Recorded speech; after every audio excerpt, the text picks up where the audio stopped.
Essentially, what we do is provide a conduit for anything and anyone that needs something in country. And the more people we talk to, the more connections that we can foster. And through those connections, we can host various projects. Connecting the dots, you know? You need this, and let's get you guys together. We've been fortunate to be able to host a lot of alternative building technologies.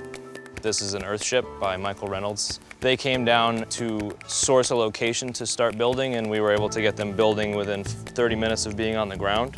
So we had local Haitians, and we had kids from a camp up the street helping build the Earthship.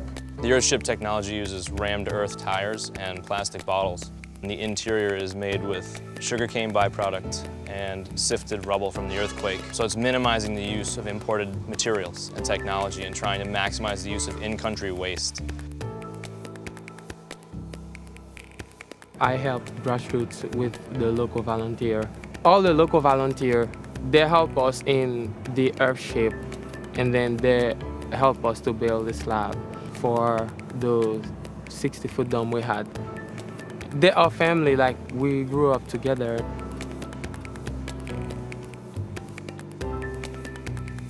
We have a group called Rebuild Globally that use hydraulic presses to cut tires into sandals to be sold in country as well as in the United States. And the byproducts we're testing as like a retaining wall for materials. A Haitian architect said something that I found rather amazing, which was, well, what happens when you run out of tires? And I said, well, then we find something else to build with and there's no tires in the streets. There is two 20-foot containers with a metal truss structure, and they're sourced in country for labor. They're a rather expensive example of reused building technology, but with the amount of containers in country, a use for them is critical. And surprisingly enough, the expense of one of these is not a heck of a lot more than the plywood temporary dwellings.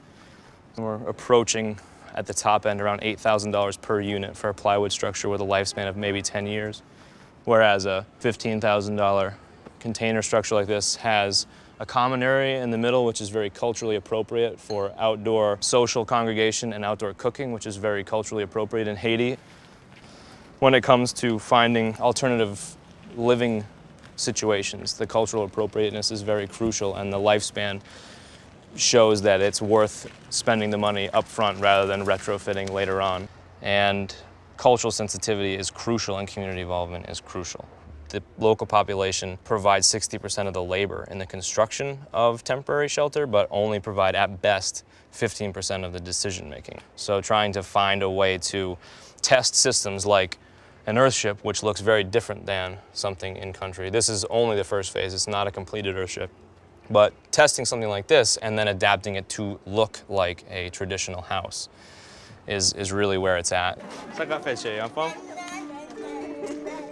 We connected with an organization called Project Hope, and through that we were introduced to the Life Straw, and we're able to distribute a little bit over 5,000 of them.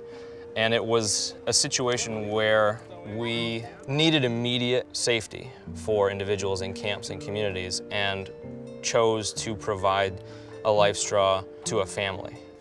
And in this case, we provided it as a temporary solution to water sanitation for a camp of 4,700 people.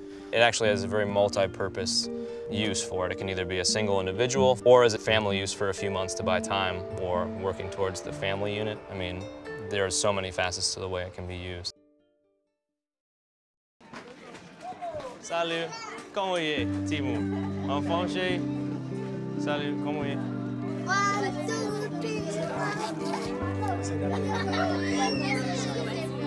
One other of our larger scale projects is orphanage support. The orphanage systems are very complicated in country. A lot of times there's a population of kids that actually have no parents, some have a parent, some have both parents that can't take care of the child, and so that complexity makes it so larger organizations sometimes cannot help them due to the restrictions of their funding sources or just restrictions in general.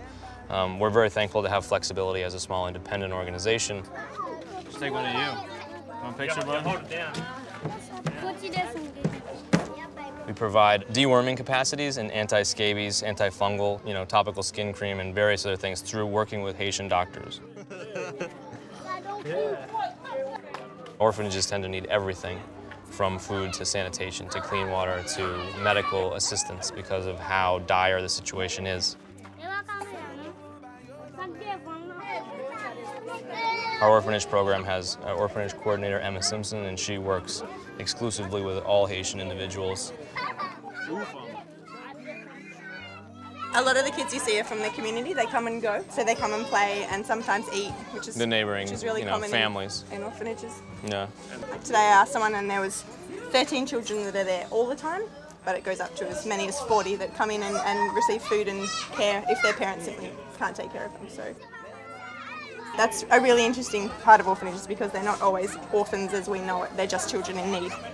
And a lot of the support I find in Haiti comes from the surrounding neighbours, family members give what they can, but they give it to the orphanage and then it's shared amongst the children, which is also a really excellent community type atmosphere that they create. I find that amazing.